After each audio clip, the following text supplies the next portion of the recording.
Hindi mo ba talaga nagustuhan? Kayo na rin nagsabi. Hindi mo nga nagustuhan. Paano ko ba sasabihin? Sa paraan totoo, Hindi ko nagustuhan. hindi ako naniniwala sa'yo. You know what, Ginny? I don't care. Umalis ka na, wala na tayo pag-uusapan. Tama si Vic. Kaya mo nga tinanggap ng project na to para gantihan lang ako. Naman galing yan.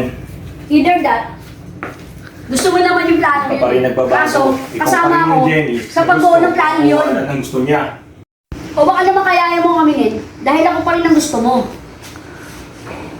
Oh, really? Eh bakit nga? Bakit di mo nagustuhan? I deserve an explanation. Ano?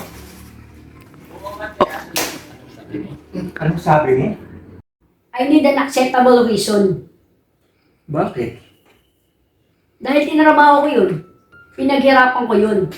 I invest my time and effort. Kaya kailangan mo malaman kung ano yung mali. Oo! Para kung may problema, magagawa ko agad ng paraan. Dahil di lang oras, pagod ang pinuhunan mo. Pati ang puso mo at pati kaluluwa, di ba? Dahil ginawa mo yun para sa iniisip mo na taong may tiwala sa'yo, paniniwala sa'yo, di ba? Kung magkakamali ka man, bibigyan ka niya ng pagkakataon na itama yun. Kasi, pinaniwala ka niya na mahal ka niya, mahalaga ka sa kanya, na nag-iisang pangarap niyo na pareho kayong tinatanong ang buhay, di ba? Kailangan mong malaman kung bakit isang araw, paggising mo, biglang nagbago na lang ang lahat. Bakit wala na siya? Bakit mag-isa ka na lamang? Kailangan mo ng dahilan kasi di mo alam kung paano kung anong mali sa'yo, kung bakit kanya iniwan.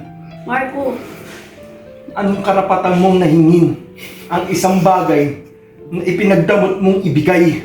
Marco, I deserve an explanation. I deserve an acceptable reason.